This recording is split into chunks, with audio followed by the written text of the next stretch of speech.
and we've got some people on this panel that have pretty contrarian views, so I'm hoping we'll get a lively discussion. The context is every decade in the world, between 800 and 900 million people will be added to the city's population. This has, anybody can figure out that this is a colossal challenge. How we handle the urbanization has profound ecological, economic, and social consequences. I'll introduce our speakers as we turn to them. I'd like to start actually at the far end, Ranjit. You are chairman of the Club of Rome. You're also a businessman. You're leading GMS operations worldwide. We heard this morning from Ashok Khosla, sort of the philosophy, if you like, of the Club of Rome. But you're really quite worried, right? I mean, it's not incremental change we're talking about, is it? Tell us about that. Just a correction, I'm the secretary of the club. The chairman. Okay. Well, the secretary is even more important than the chairman, so you're even more relevant. But yeah, I think the perspectives can be looked at various ways. I don't think I'm overtly worried, because I think anything that really is changing a paradigm, or if there is a disruption in thought, I think takes a little time. I've been involved in 3 very important transitions in the modern world. One is I had the job of converting people from manualization to ITization, which is when we had desktops, and that was quite a process in the 80s to the 90s. So that was one change. It took time. By the time you actually started reducing paper, I don't think it's ever paperless, but definitely reducing. The second was I was involved with the IT revolution, with the cellular revolution, and that cellular revolution was quite interesting, because the cellular revolution, when we launched the phone first, we used to sell 500 phones a month. And then it became almost 1 million phones a month. So really, that was a real transition, because uptake takes time. The third was I set up a sort of what can be credited as the UK's largest internet company when I went to the UK just after cellular. And we did the internet sort of delivery system. So there was IT, cellular, and internet. And all of them had sort of challenges, and yet all of them have been part of the norm. The good thing about environment is 10 years ago, I don't think as many people discussed environment. 2 is nobody really went into what they call compliance management, or at least challenged it. And third is I think people have begun to write about it much more. You get many more columns in press and much more minutes on TV. So to that extent, I think things have changed radically. So if there's something which has changed dramatically, will it change dramatically? I'm not too sure, because this is not an individual mandate. I think this disruption that we're waiting for, either in energy, waste, or water, or air, 4 or 5 components that we talk about, I think really takes time. But are there changes happening? I think there are massive amount of changes happening across the world. So to that extent, I disagree. Now, has the Club of Rome been able to garner all of that? I don't think so. We're a loosely knit organization. In the last 1 or 2 years, we haven't been able to really get our act together. And that's for various reasons, because it's a voluntary organization. I think, however, in the last 6 months, we've at least made a plan as to what we will do for this year, and therefore address an action rather than just address. So I think to that extent, that's really my views on where we are. Great, thank you very much. Let's now turn to someone who's actually doing this every day. Amitabh Kant is the Chief Executive Officer and Managing Director of the Delhi-Mumbai Industrial Corridor. 1,500 kilometers, $100 billion in phase 1, 7 brand new cities. How are you making sure these cities are different from the old ones? To my mind, urbanization is India's biggest challenge.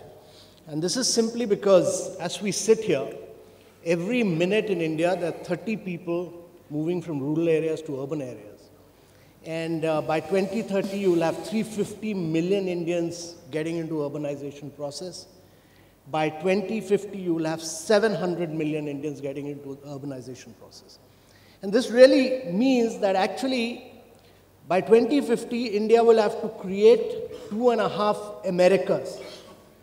And if India has to grow at rates of 8 to 9% per annum and create jobs for its people, manufacturing will have to be the key driver of growth.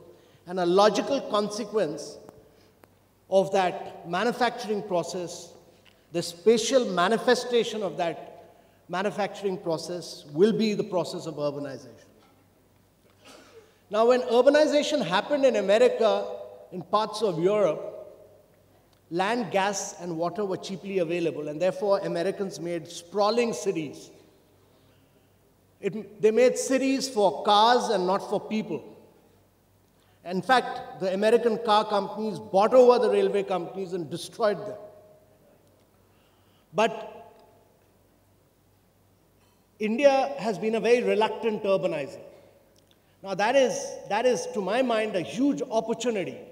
It's a huge opportunity because India can leapfrog learning lessons from the rest of the world and by use of technology. To my mind, India's urbanization process has to be based on transit-oriented development. And I think the key challenge is that how do we bring in people to use public transportation?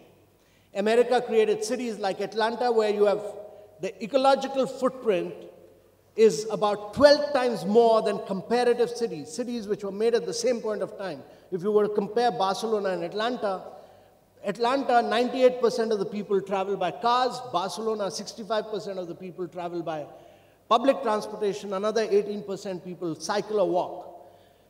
The ecological footprint of Atlanta is 12 times more, and therefore, if Atlanta was to bring the ecological footprint to the Barcelona's level, it will have to really demolish Atlanta. And therefore, to my mind, the process of planning of transit-oriented development holds the key in a country like India. And therefore, the cities of tomorrow must grow on the back of public transportation systems. They must recycle water, they must recycle waste, they must grow on the back of renewable energy. That is the challenge for India. The other challenge is that when cities were made across America and Europe, they created verticals of water, power, security, safety. Today, digital technology enables us to cut across and create horizontal control rooms and command rooms from where you can monitor your water, your waste, and therefore it's important to use digital technology and create smart and intelligent cities of the future. So 4 issues to my mind: transit-oriented development, recycling of water and waste. And water will be the biggest challenge which India will be confronted with. It must recycle every single drop of water. It must use rainwater. And thirdly, recycling of waste. Fourthly, use of renewable energy. And fifthly, creating smart and intelligent cities of the future. India's urbanization, as I said, India has been a reluctant urbanizer, but that is a huge opportunity to use technology to leapfrog and create lessons for the rest of the world. It should not follow what the West has done.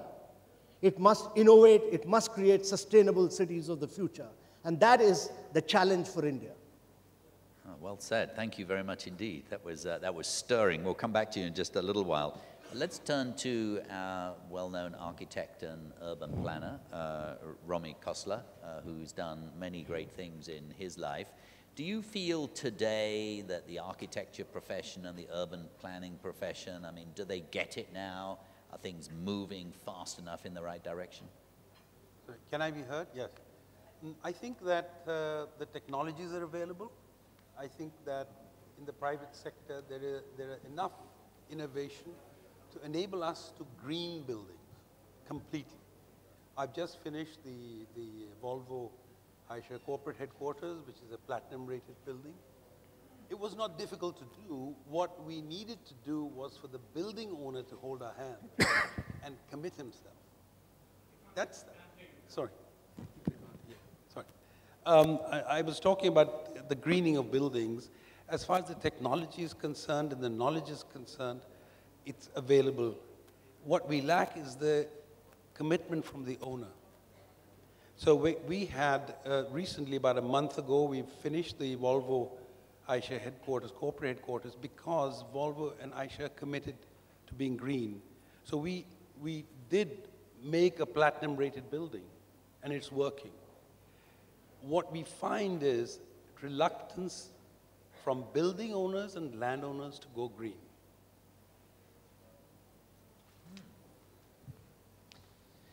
And could you just follow up on that? I mean, are they reluctant because it's more expensive?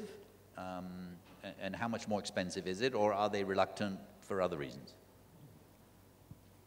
I think the real reason is that they are hooked into a system of economic growth and profitability where it is not important for them to make the environment, invest in the environment, because actually you have to invest in the environment out of profits, and you have to be willing to sacrifice your profits. I think when you make a green building, your behavior changes. You have to be careful. You can't use a building as carelessly as we do in our urban cities. So all of that demands a little effort, and I think there is reluctance to make that effort. Thanks very much. Let's turn to Himani Kumar down there, who's head of ICLEI for South Asia. ICLEI, as you know, is the organization of cities, really committed to a new way of doing business. Do you feel progress is enough? I mean, do you think, clearly we're moving in the right direction, but fast enough?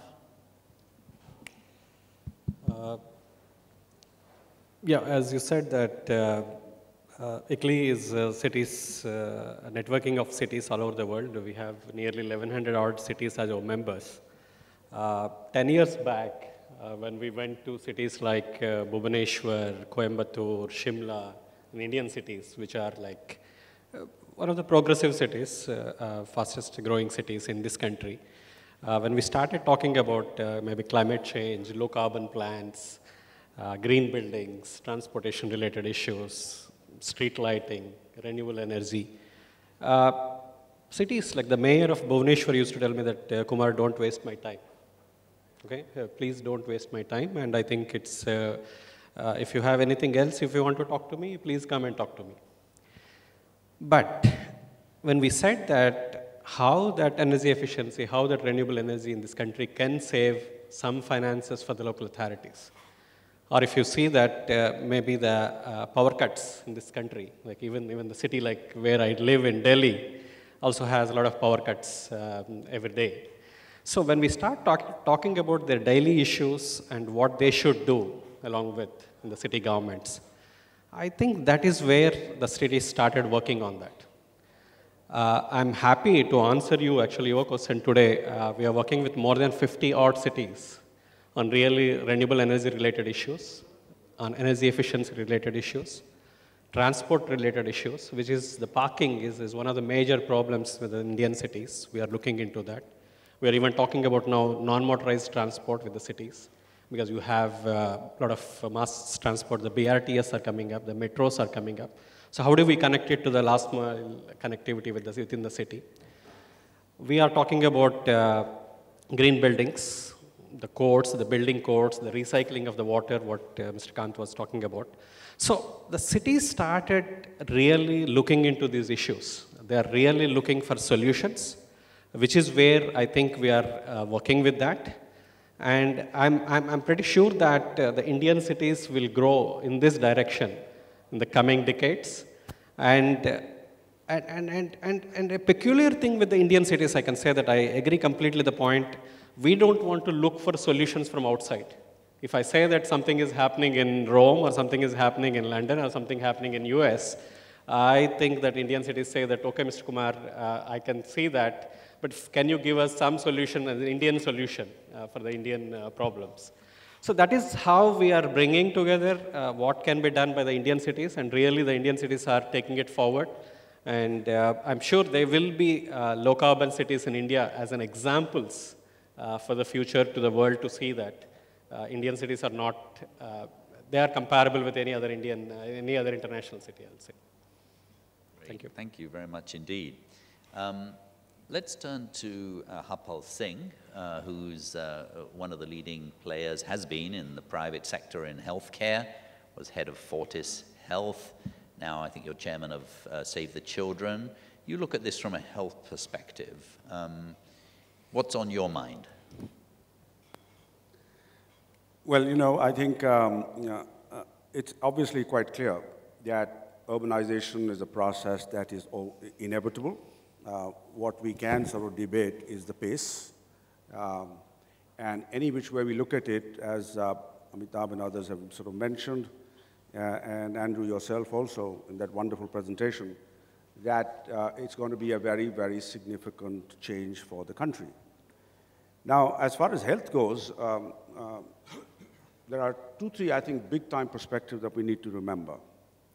Clearly, the ultimate objective of providing good health care is to make sure that very, very important resource or capital, as Ashok talked about, which is the human capital, is kept healthy and productive so that it can contribute to the general well-being of the planet, in a sense, because for the first time, a species has now become a dominant species, which is the human.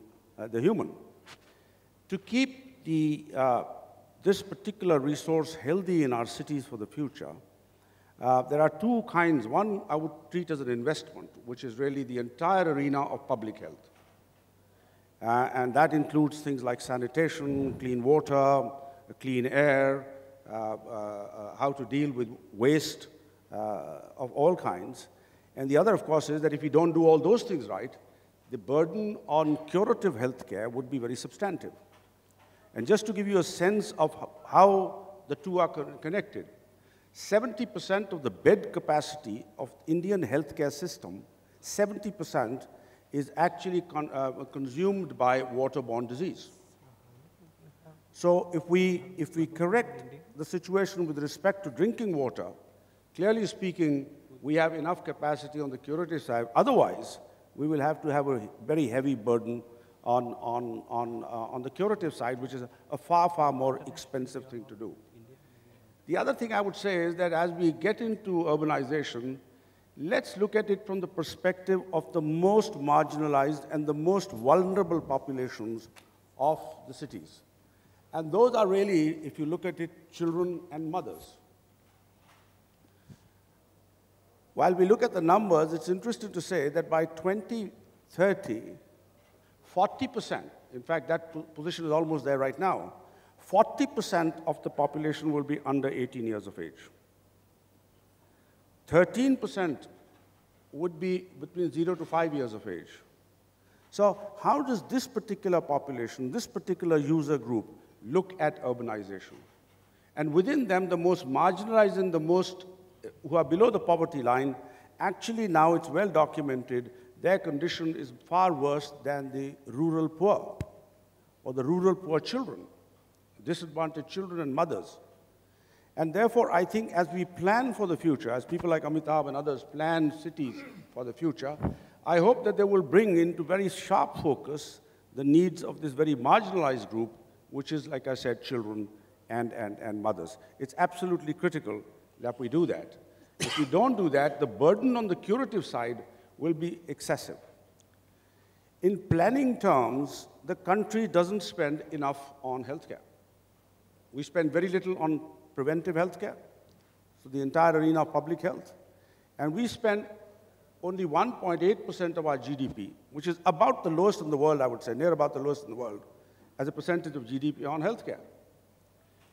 Now, you don't need to reach the 17 and 18% that the US spends, but surely you have to be in the region of 7 to 8%, and even the 12th five-year plan does not target a 3% spend on healthcare. So it's not surprising that we will face particularly strong challenges if you look at, and there were earlier figures said, say about children. We pride ourselves in saying we are a young nation. But we have 50% children who are stunted, as was pointed out rather sharply. We have 43% children who are underweight. We have a very high percentage of mothers who are anemic and underweight.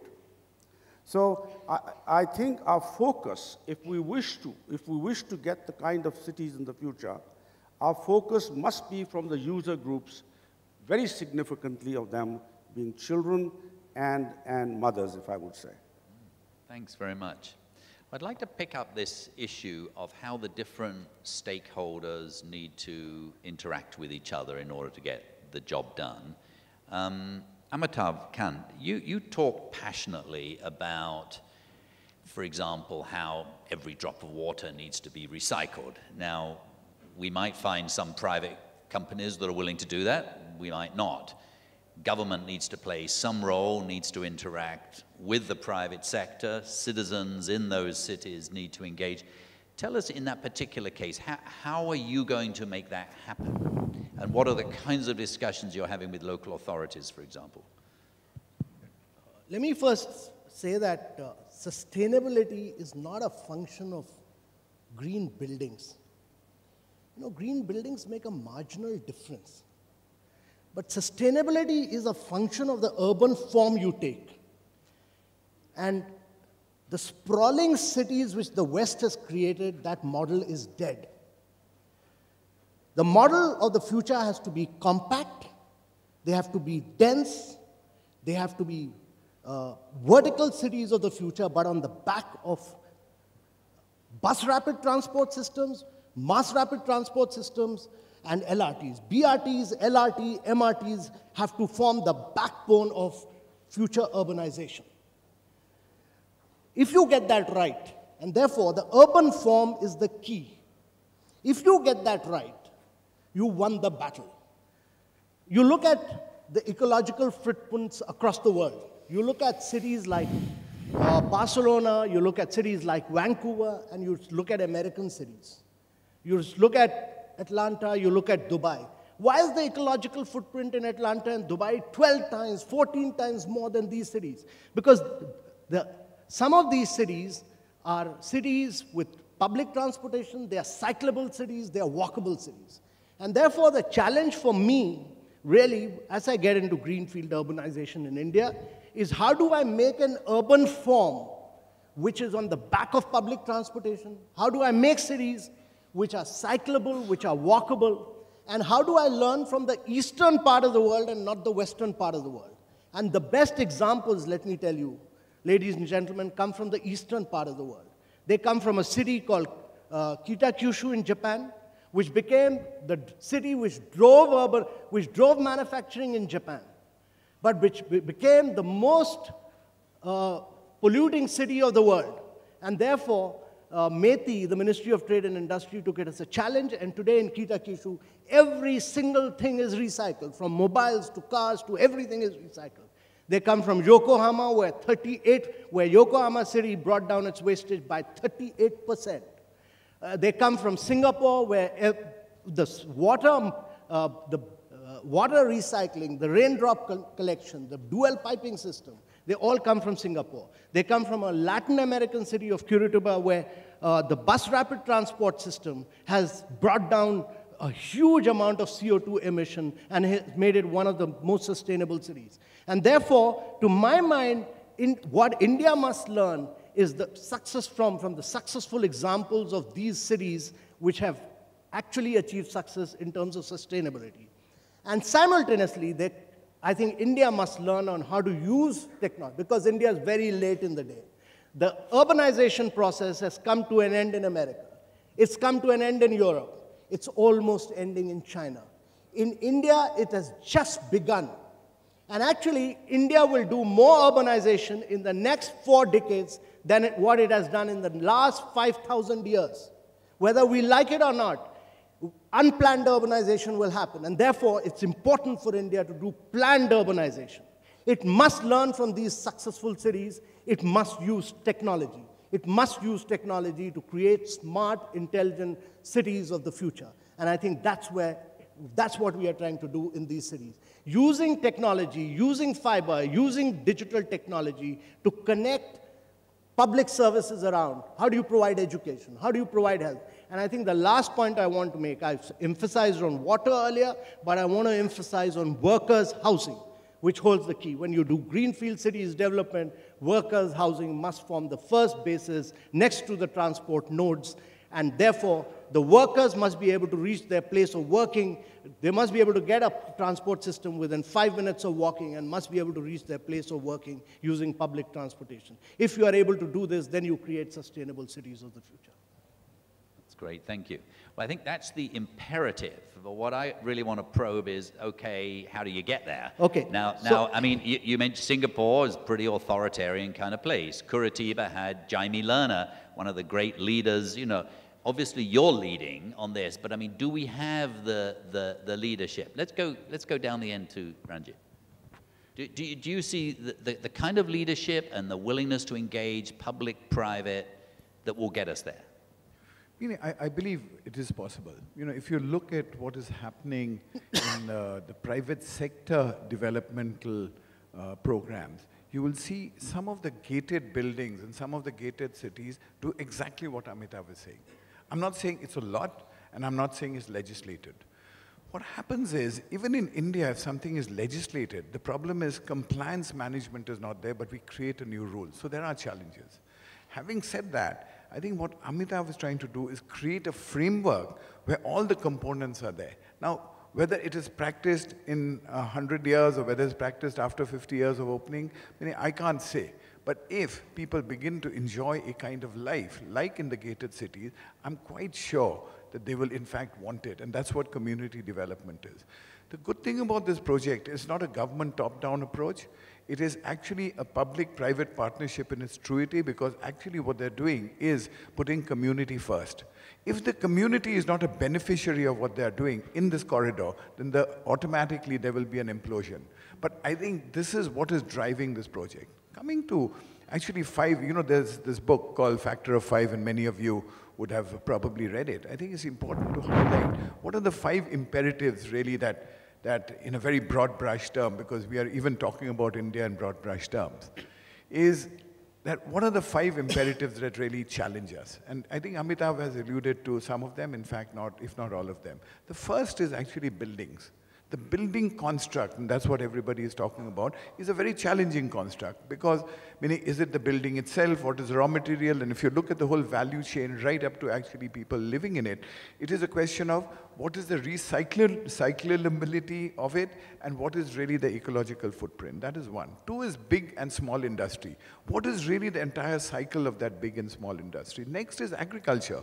It's very important that, you know, agriculture, which actually consumes 60% of India's water, is handled in a way where it manages productivity with less, with more output and less water. Then there's food and hospitality. I'm saying this is another massive organization, and this is a very, very big imperative in this whole delivery system. And last but not least, in this factor of 5, there are many other points, is in fact this entire business of transportation. If what Amitabh says does not happen, and you know, this whole tweaking, you know, I hear from the morning, you know, all leaders of industry saying we'll have more cars, we'll have more battery efficient cars, that's not the answer. That cannot be. That is, in fact, perpetuating the problem even more. This whole issue of parking, this whole issue of tires, this whole issue of more steel. The issue is actually how do you have efficient delivery systems to actually move from place to place. In fact, the Masdar technology, the Masdar concept, which actually didn't take off for various challenges of oil prices, et cetera, I think was quite a unique model, other than the models that actually Amitabh has highlighted, which actually happened on the ground, the reinvention. And I'll tell you, one city which really believes in this is Bangkok. I don't know how many of you went to Bangkok 30 years ago and see what Bangkok has done today. Meaning that's really a reinvention. Singapore is another classic example. I'm just giving the highlighting, it doesn't matter whether water is a little more efficient or not, and can we do it here or not. But there are examples, just to the point that I made earlier, it is that it is very important to understand that things are happening, and these are just examples. If you look at the entire air conditioning technology everywhere in the world, the efficiency is almost 70% to 80% improvement from where air conditioning technology started in the 50s. So there is a whole lot of stuff happening which we've not, you know, got everything together, but as we build new, as we think new, I think we should be supporting this new rather than only saying that it's not possible, you know. So I think it should happen. Great. Thank you very much. We're going to open up to questions now. And also, by the way, you guys can ask each other questions, or the audience questions if you like as well. So let's take 3 or 4. Maybe you could say who you are. Good afternoon, everyone. I'm Meenal Jain, PhD scholar from Lady Irwin College, University of Delhi. First of all, I would like to congratulate and thank the panelists for such a thought-provoking discussion. My question is actually to Mr. Kant. So you were talking about using the public transport system. But if we really talk of the Indian scenario, we are not actually in a position to make things mandatory. Like we cannot tell people stop using cars and start using public transportation overnight. And on the other hand, we cannot really afford to leave these things voluntary because given the lack of sensitization among masses. Even if we look around ourselves, how many of us have traveled using public transportation today? So what do you think is the way out? How do we really sensitize people towards this? You mentioned that the challenge is to make cities which are walkable or cyclable or which are great in terms of public transportation. But what about the people who are actually going to use that? How many people are actually going to cycle or walk or use that public transport? Thank you so much. Thank you very much. We'll take 2 or 3 more. My name is Ravi Chaudhary, Cenex Consulting. I am very worried after listening to all this. We are projecting the future trajectory of growth on the basis of past trends, and therefore highlighting more of the same problems we have faced. Could we consider what we can do to de-urbanize? I believe de-urbanization needs as much attention as renewable energy. Instead of 100 people coming every hour or every few hours to the cities, why can't we create a situation? What do we need to do to get 100 people out of the city to the non-urban areas? And I think the answer lies in creating jobs there. And enough work has been done. I think we need to focus on that, sir. Okay, thank you very much, Ravi. Yes, down here, sir. My name is Rakesh Sharma. I'm from Philips. We all know that about 20% of energy of the world is consumed by lighting. We all know that cities have different requirement of lighting during the day, in sensitive areas where there is crime incidents, and whatever energy is released from lighting can always be used for good use like manufacturing. My question to Mr. Kant is a city lighting plan on your agenda? Can you repeat that? Is a city lighting plan on your agenda? The city? City lighting plan.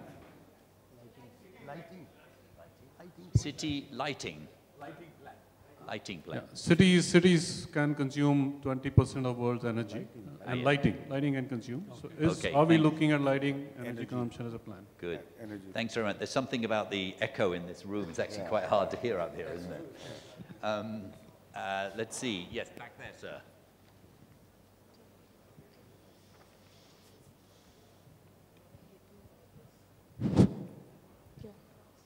It's a question to all panelists. The question is, we have forgotten the man lives by eating, and we do need to grow food also. That was the first session before this.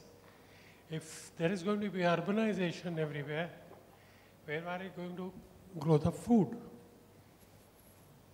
So it's a question to all panelists that if we are going to just make cities and everything, where is the food going to come from? Where is the food? Okay, thank you very much. We'll take one more. Yes. Yeah.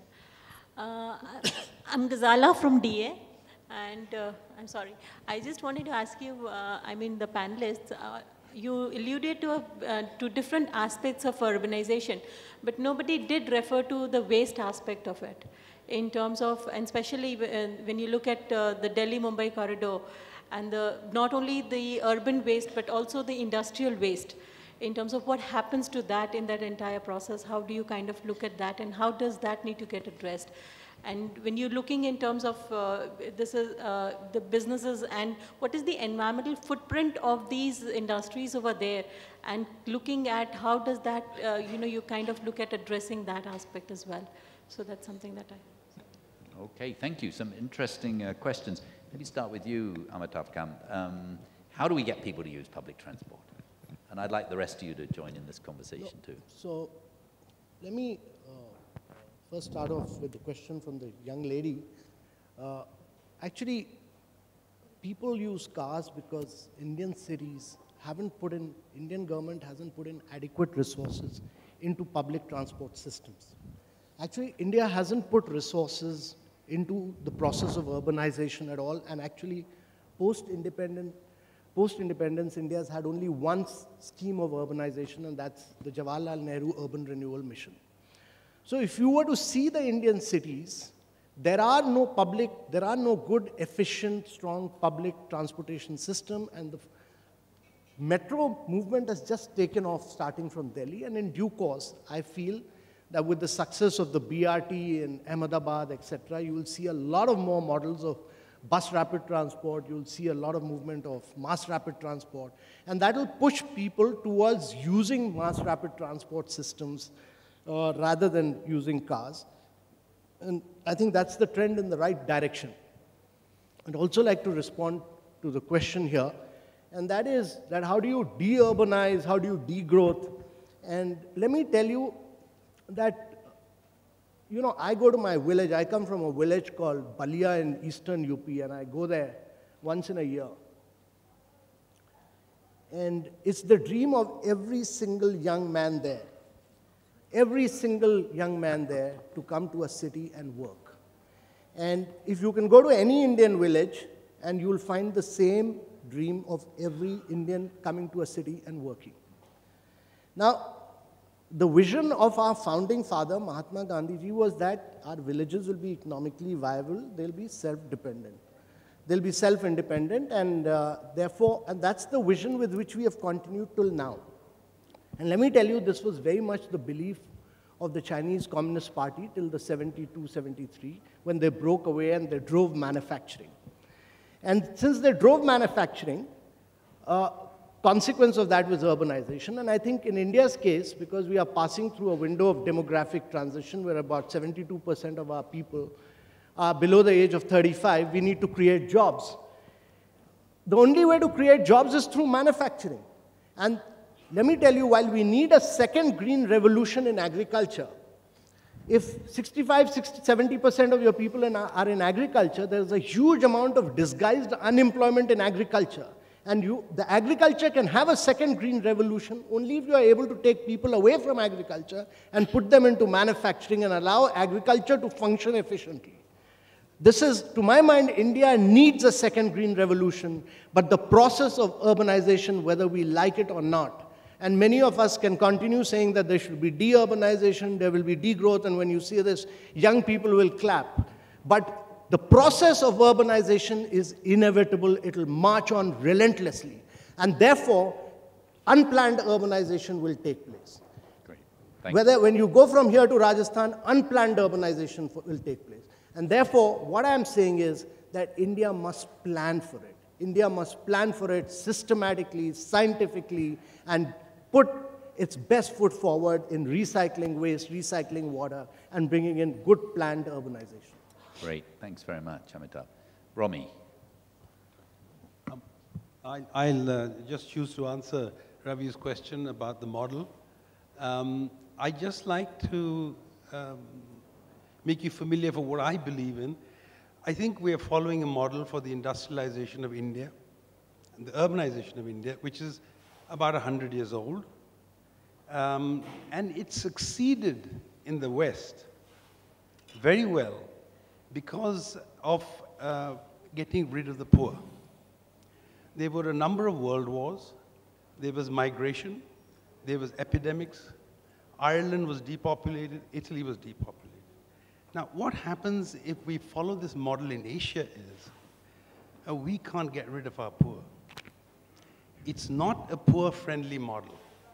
Our urbanization process is not poor-friendly. We have opted for, despite the DMIC program, which is not actually the main urbanization program of India, we have opted for having very large metro cities. That means we have cities of 20 million. We have no solution available for helping the poor.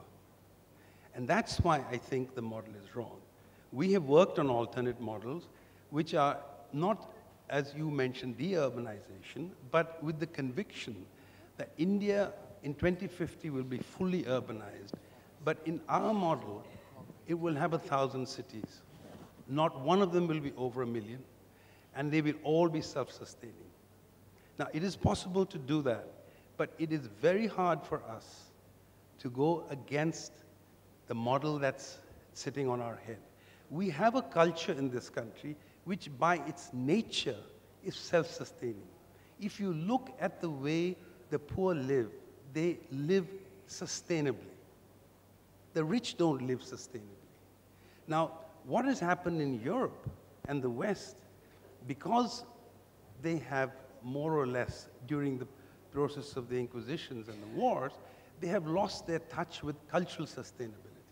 And I fear very much that the models that we are now going into are likely to cause a lot of damage to our inherent cultural values concerned with sustainability. I'm not endorsing every cultural value we have, but we do have a very strong cultural sustainable belief. And I think, personally, that we can keep on sustaining this with much smaller cities.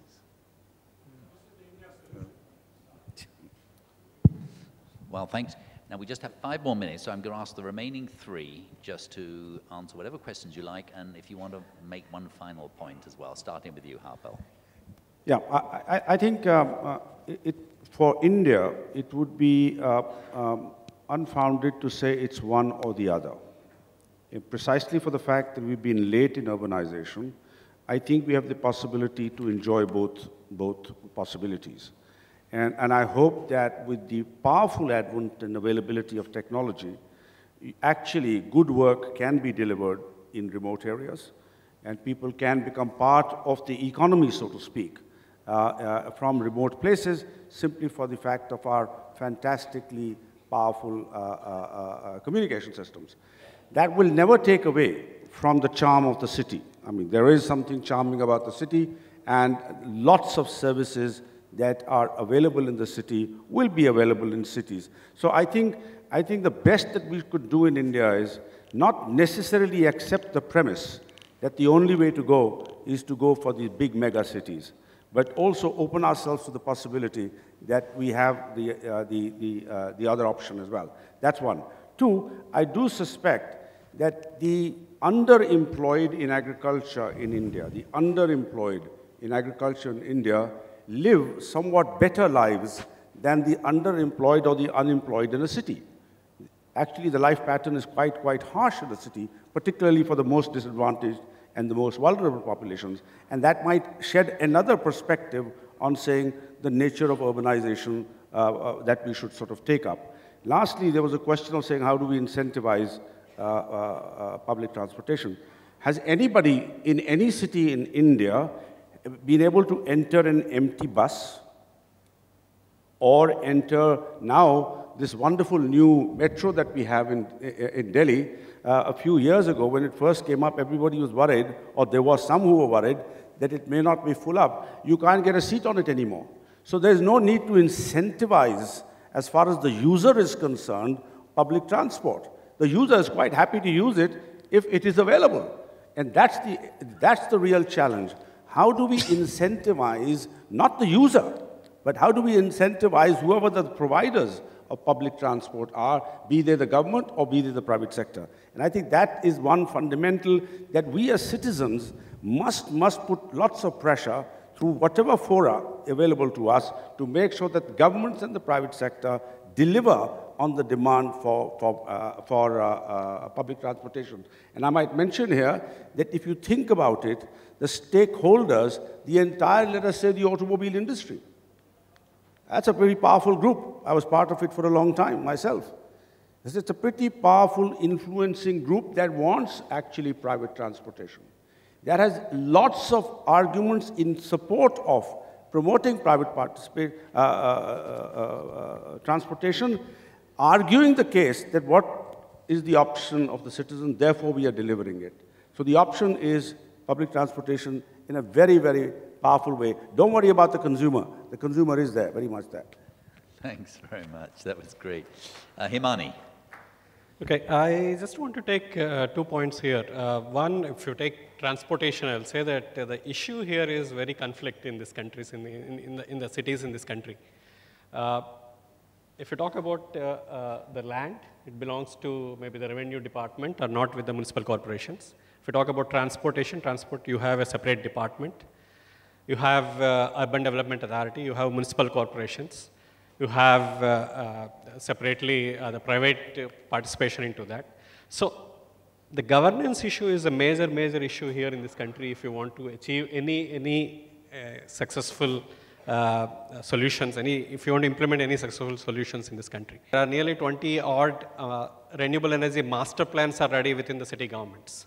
If any of you, if any of the business people are interested, please talk to the government with the Ministry of New and Renewable Energy, with the city governments, and you can invest a lot of money into the renewable energy related solutions within the city governments. That is another point which I want to make it on that. The third point, I think the buildings, which is again another issue. Nearly we need, I think, next 5 years, people are talking about nearly 12 million or 14 million dwellings which they required in the cities within this country. So that is where, again, we need a public-private partnership, or we need, I don't know, we need to look for solutions. I little bit differ with Mr. Kant is saying that we can have solutions of Singapore or solutions of Kitakyushu, but how much it is going to work within this country is what we need to see that. Unless until if you, what you call it, Indianize those solutions, if you can't give the Indian solutions with that, I think we will face same problems again in future in that. So I just want to stop here. I think these are 3 points which I think we need to look into if you want to see India in 2020 or 2025 or 50, maybe whatever it is. Thank you. Thanks, Himani. Final word, Ranjit? Oh, a rebuttal from Amitabh. No, I didn't say that you can have lessons from them. I said that the lessons are far more from the eastern part of the world than the western part of the world. Because the eastern part of the world in Japan, etc., went through a similar process as we did, and they industrialized, polluted, and learned. Whereas the sprawling cities of the West are not a model which India can copy. Thanks. Ranjit, final brief word. I'd like to actually put it differently and to just address the points that were made. You know, sometimes very interesting points are good for debate, but let's look at the reality. Let's take, you know, when you say city, let's create jobs in rural areas, let's look at the real situation. The northeast of India, which I sort of know a little better than most other parts, has 42 million people today. That at current rates of 2.2% growth, they're likely to become 54 to 55 million. Today, the unemployment rate is 5 million. And today, at that point in time, given currently, given the developmental programs that we have, is 72% agrarian based, is that you will have 12 million people unemployed. The question is, how do you employ them? So let's take a full region, because, you know, doing a rural area is, you know, more difficult than doing a region. Now, if you look at what it has in terms of consumption, it is much better for it to be manufactured in mainland, because to make 100 shoes is much easier than to make 2 shoes, because that's what is required there. So I'm saying just the productivity, the scale, competition, and anything to go around it. So the challenge that you have is in the Northeast, that how do you actually keep people in cities? Because what are people doing now? They're going security guards, you go everywhere. You go to all the hotels, you'll find all the people that, you know, sort of come from the Northeast. They're finding employment elsewhere. Now, where is this elsewhere? Where is the growth taking place? Rightly or wrongly, the debate of whether the planning model is right, whether Mahalanobis is right, whether 1956 industrial policy right, is a separate debate. And it's an important debate. I'm not saying we shouldn't do it. But the reality, as it so happens, is people from the Northeast are now coming away. So you saw in Bangalore what happened when there was a riot in Kokrajhar. The people from Bangalore closed down and all the security people went away. This is the implications of some of the things that we say when the cities draw. Now, why are cities drawing? We've used technology to our advantage for spreading good news, which is TVs. We've used the cell phone revolution, which I talked about. We've talked about internet penetration and anything like that with technology. Now, you tell a guy in Arunachal that, boss, we don't need your, what do you call, dams, because dams are bad for you, but 20,000 crores that was going to help you in your economic development is not required anymore. So actually, there are no more dams, but we don't give you an option. In the meantime, don't watch TV because your children shouldn't go to Harvard and Delhi University.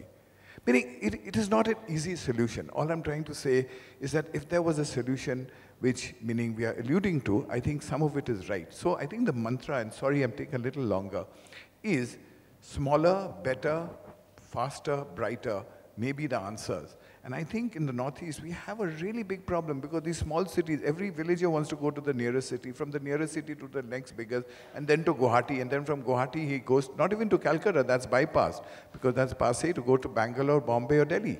That's really what is happening. So I think what we're trying to do in Assam is trying to create a framework saying, okay, if this is what is city living, what are the rules that are required to reinvent 2 of the cities to make it a model city?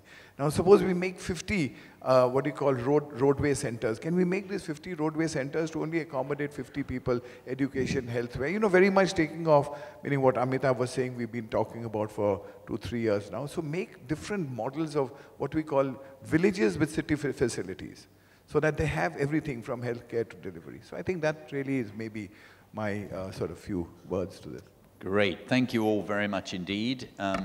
Just one final word from me. Amitav mentioned Curitiba in Brazil, which was the original green city. I mean, for many, many years, it was the one that set the pace. The mayor of that, Jaime Lerner, is on the board of World Resource Institute. So I called him up recently. We were thinking about our urban strategy, and I said, what's the one thing that you would want to convey about urban development? And he said it's this. He said, everyone looks at cities, they look so complicated, they look so messy, they look so big and so vibrant, so multi-sectoral, so interjurisdictional, that vast majority of people say it's too difficult. It's too difficult. It will take us a generation to turn this around. He said it's not true. They actually can be turned around quite quickly if they have the right kind of leadership, which we obviously have here, and if you have a clear idea of where you want to go, and if you can communicate that to the citizens of the city so that they realize what direction they're going in, and you can communicate it to the business community, you actually can turn around cities pretty quickly, which is a sign of hope. And I must say, listening to you guys, I feel quite hopeful too. So thank you all very much indeed.